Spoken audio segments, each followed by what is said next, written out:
Here's one thing you need to do before buying anything online. Don't spend another dime on Amazon until you watch this first. Watch. For all you Now I gotta see if this nigga is actually fucking good, bro. This nigga be talking mad shit, bro. Me personally, I ain't never seen no goddamn Shannon Sharpe game at all, nigga. Make sure y'all niggas like and motherfucking subscribe, bro. I have never ever, bro. youngsters who think Shannon Ever, bro. Hold up, I can't even hear. Hold on. Hold up. The GOAT! Is this nigga really the GOAT? For all you youngsters who think Shannon Sharpe is just a media personality, oh boy, are you wrong. Unlike his talk show counterparts, He was hurdling niggas? ball. Not only is he a Hall of Famer with 3 Super Bowl rings, but Okay, he revolutionized the tight end position and forever changed the way an NFL offense operates. As one of the biggest personalities in NFL history, Shannon loved to talk on and off the field, but he always backed it up. So, how good was he actually? And where does he rank among the greatest tight ends of all time? Sharpe was born into a poor family in Glenville, Georgia. His Hey, parents that nigga split from when he Georgia? was just 3. I already fuck with you, twin. Me from me being from the 706, my motherfucking self, I fuck with you, bro. Damn, bro. Okay. 3 months old, immediately giving him Big head ass nigga. You always been a big forehead ass nigga. I understand though. adversity to overcome. Basic Go ahead. needs were not guaranteed in the rural South, and neither was his family's safety. In fact, during his Hall of Fame speech, Sharpe explained that we Fuck were well. so poor, a robber once broke into our house, and we ended up robbing the robber.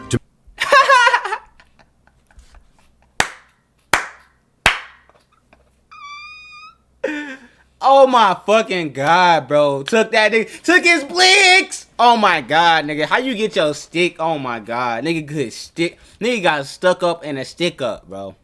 To make matters worse, Sharpe's father passed away from cancer when he was in his early teens, leaving him without a father figure for a large part of his youth. Luckily for Shannon and his siblings, his grandmother, Mary Porter, stepped in to raise them. Porter also helped take care of several other extended family members. See, my grandmother and grandfather, Just like my grandma, they raised too. me, and I hung on everything they say, but they didn't know it. So everyone lived packed into one small home, barely fit for a family of 4. You know, there was no paneling in the house. There was no insulation in the house. It was basically cinder block. It was really, really cold in the winter. But while the Sharpe family didn't have much, what Shannon and his older brother Sterling did have was sports. That was going to be their way out. At Glenville High School, Sterling was a superstar athlete playing basketball, football, and running track. He became a high-profile football recruit that took Why he ain't hoop? But why do all the good? I mean, I understand y'all niggas good at football, bro. But hoop, bro, please, bro. Y'all niggas not see the bum ass niggas we got in the NBA right now, bro. Hoop. Damn. I don't know. I kind of feel like, I don't know. I love football. I mean, I love basketball myself. Me personally, I love basketball the most.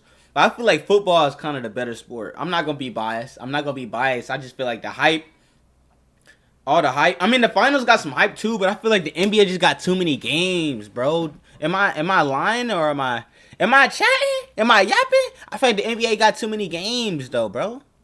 You know what I mean? Just lower it down to probably like 60-some games. You feel me? Like, damn. I feel like that's why. I feel like the NBA kind of getting saturated. Them niggas trying to get money hungry. I feel like, you know what I mean?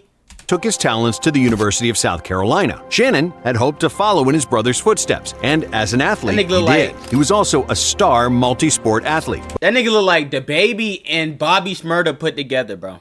But in the classroom, he struggled, so his only offer came from the local Division II school, Savannah State. Sharpe would continue to play multiple sports at Savannah, playing basketball, competing in track and field events, and suiting up for the Tigers football team. But it was quickly obvious that the gridiron was where Sharpe was at his best. Shannon set many records while at Savannah State, totaling a whopping 192 receptions for 3,744 receiving yards and 40 touchdowns. See, I don't know. That's what I'm saying. I don't really watch football. I feel like, all right, now that football season over with, I might get into football next year. I might have to bet. I mean, not bet, but do like fantasy shits. I might have to do that, bro. I might have to get into it.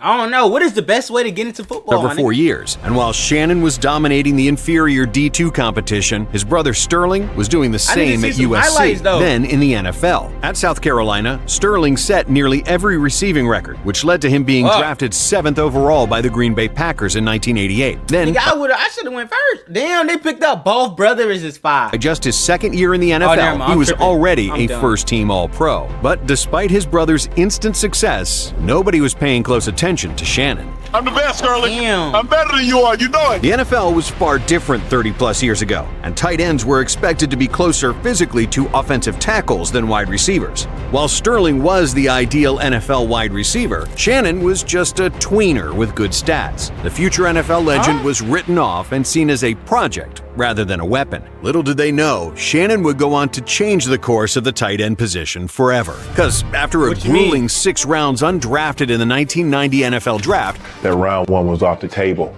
but I thought I was good enough to be a 2nd or 3rd round draft pick. The Denver Broncos took a shot. How many rounds football got? The NBA got 2. How many rounds football got? On the undersized tight end. And I picked up the phone and it was the Broncos. And they said, we selected you in the 7th round. But like other teams... 7th? Damn. Evaluations of Sharpe, they didn't believe he was a tight end. Instead, they committed to playing him as a wide receiver. Denver failed. Over 1990 and 1991, Sharpe's first 2 NFL seasons, he totaled just 29 receptions for 421 receiving yards. Legendary QB John Elway was leading the offense, but Sharpe struggled to make an impact. And to make things worse, this was all happening while Shannon lived in the shadow of his brother Sterling. While Shannon was trying to get his footing in the NFL, Sterling continued racking up All-Pro and Pro Bowl honors for the Green Bay Packers. So Shannon struggling to make an impact only created a sense that one brother was meant for NFL greatness and the other was simply a role player. In 1992, Sharpe finally broke through expectations and never looked back. Broncos head coach Dan Reeves decided to play Sharpe where he belonged, at tight end, and the results were immediate. Sharpe exploded for 53 receptions and 640 receiving yards. But what's the difference though? What's the difference between tight end and what's the fucking difference? I don't get the difference. They both still on offense, nigga. Y'all both running routes, damn near. They just different routes. Different routes really make a difference that bad? I gotta watch some fucking film. I probably gotta play Madden, huh? Which led all tight ends in the league. The Broncos had found something special. Of course, the other NFL teams had talented tight ends that were putting up numbers, but Denver had only scratched the surface of what Sharpe could become. In the 1993 season, Sharpe reached new heights again. And as his relationship with John Elway grew, so did his numbers. The Broncos tight end had a whopping 81 receptions for 995 yards and 9 touchdowns. For the first time, Sharpe was named first-team All-Pro. That's a special honor for any player, but it also marked the first and only time that Shannon was named to the squad during the same year as his brother Sterling. Shannon was no longer living in his brother's shadow. Instead, they were shining together. Sadly, the Sharpe brothers didn't get a chance to complete that feat again after Sterling suffered a career-ending neck injury that forced him into early retirement. That feat again after Sterling suffered a career-ending... How? What the hell just happened right there? What happened? Sadly, the Sharpe brothers didn't get a chance to complete that feat again after Sterling suffered a career... What that nigga just do to his neck? That nigga number 20 just snapped that nigga neck injury that forced him into early retirement. Sterling's career was robbed from him after just 7 NFL seasons. It was a gridiron tragedy that Sterling, who looked destined to be a Hall of Famer, could not keep playing in the NFL alongside Shannon. But I played football because my brother played. And man, it broke my heart when he said it was over. As heartbreaking as Sterling's injury was, it only added further motivation for Shannon. The Broncos tight end was dedicated to representing the Sharpe name, and he would eventually get the chance to honor his brother's playing career with the ultimate tribute. However, Sharpe was still relentless in pursuing his ultimate goal of winning a Super Bowl title. By 1995, the Broncos had built a team that could match up with anyone offensively, and it was time to take advantage of that. But it didn't come easy. The Broncos struggled in the 95 season under new head coach Mike Shanahan, failing to make the playoffs at 8-8. Frustratingly, what happened to the old coach? What? Bro, why the fuck? Bro, why the fuck would you get a new coach? Why would you do that? They was working. Was they not working with the old one? For Sharpe, the Denver defense let them down on several occasions, while the offense finished third in the NFL in total yards. Even worse, Sharpe missed significant time due to an injury for the first time in his career. The Broncos tight end only started 12 games, but still scored 4 touchdowns and totaled 756 receiving yards, the second most of any NFL tight end that season. Performing at that level while injured only further proved Sharpe's talent and toughness, and he was rewarded for playing through injury, as he was named to the Pro Bowl for the third consecutive year. In '96, the Broncos... What's the Pro Bowl? That's like the All-Star game of the NBA, NFL. Began to realize their potential. And in his second year as head coach, Shanahan leaned on Sharpe as the Broncos started the campaign with an astonishing 12-1 record. They went on to outscore opponents 391 to 275 that season, finishing the year 13-3. With Sharpe being the key reason for their offensive success. In 15 games, Sharpe brought down 80 receptions for 1,062 yards and a career-high 10 touchdowns. And as he was torching opponent defenses, he would let them know about it. The New England Patriots found that out the hard way. In the middle of a dominant 34-8 win, Sharpe pulled out a red telephone on the sideline and infamously shouted, "President, we need a National Guard. We need as many men as you can spare because we are killing the Patriots." Unfortunately, trash talking can come back to haunt you. And for Sharpe, that season, it did. While the Patriots would go on to play in the Super Bowl, Denver suffered a shocking 30-27 upset to the Jacksonville Jaguars in their first playoff game. Sharpe and the Broncos. Oh, y'all ass. Those were back to square one. Over that 96 season, they had become the team to beat in the NFL, and getting beat in the first round of the playoffs wasn't part of the script. Considering that John Elway was now 37, time was running out. But after being humbled, the Broncos had a chip on their shoulder entering the 97 season. Denver won their opening 6 games, with Sharpe bringing down 18 receptions for 266 yards and a touchdown. Not a bad start, but the best was yet to come for the Broncos tight end. Over the next 10 games, Sharpe crossed the 80-yard mark 5 times. While he only reached the end zone 3 times in that regular season, his 1,107 receiving yards was truly incredible. In fact, no other tight end that season even came close to matching him. Sharpe beat the next closest competitor by 320 yards. In terms of pure impact, his 15.3 yards per catch that season. That's like a quarterback. That's like how much a quarterback throw a game, nigga. Was vital to the Broncos' success. But Sharpe's goal wasn't to lead the NFL in various stats, it was to hoist the Lombardi Trophy. To do that, they would need to exorcise the demons of the 96 season by beating the Jags in another postseason opener. And they did more than just beat them. Denver dominated Jacksonville in their postseason rematch, winning 42-7. I would have wanted to hurt one of them niggas if I was on. I would have wanted to hit stick a nigga. I wanted to, you know what I'm saying? But hey, they already got. Then in the AFC Championship game, they played against the Pittsburgh Steelers. Sharpe made multiple key receptions down the stretch in a close 24-21 win. Finally, after 8 seasons, Sharpe was playing for a ring. Years and years of struggle, success, and falling just short had culminated in the Super Bowl 32 bout against the Green Bay Packers. The Packers were the defending champs. Hey, imagine if his brother was. Imagine if his brother was still playing, bro. That would have been brother against brother, bro. That would have been so tough, bro. And the favorite. But the Broncos got hot early, jumping out to a 17-7 lead. Sharpe didn't get in the end zone, but Elway always looked to him as his security blanket, targeting Sharpe a team-high 5 times. In a Super Bowl classic, Denver and Green Bay traded blows before the game was tied at 24-all in the fourth quarter. That tie was broken with little time remaining as Terrell Davis reached the end zone for the Broncos at the 1:45 mark in the fourth quarter. Denver's defense held up on the following drive, and the Lombardi Trophy I was just talking shit about that shit. I was just talking shit about the defense. To the Broncos. The narratives around John Elway finally reaching the top of the mountain dominated the national media, but Sharpe's journey deserved just as much press. A 7th-round pick out of Savannah State was now a Super Bowl champion, and Sharpe would finally get to honor the cut-short career of his brother Sterling. Shannon gifted his Super Bowl ring to Sterling. And we're doing an interview with NBC.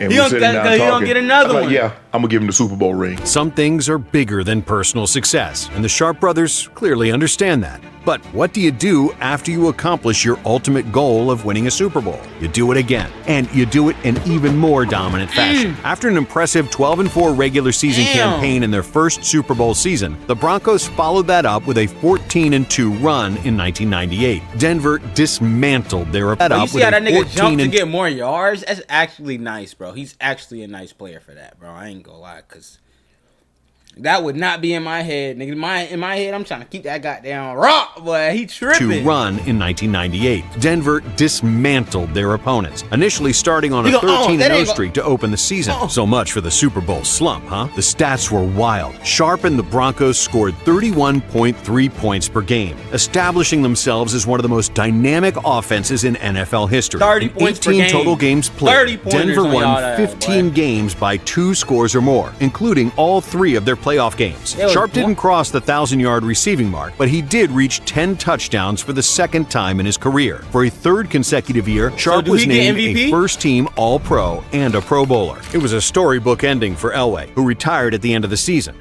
I just can't compete at the level in this game that I want to compete at anymore. For Sharpe, that was a huge deal. The only quarterback he had ever really known in the NFL was gone. And now the Broncos had to start again with someone new. And unfortunately for Sharpe, it just didn't pan out. He had multiple injuries in 1999, limiting him to just 5. Just didn't pan out.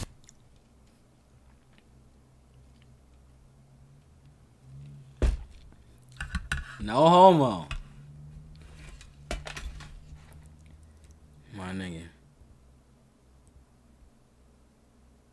But I gotta see something real quick. He had multiple injuries in 1999. Boom. And he got cheeks, nigga. Nah, I'm just playing.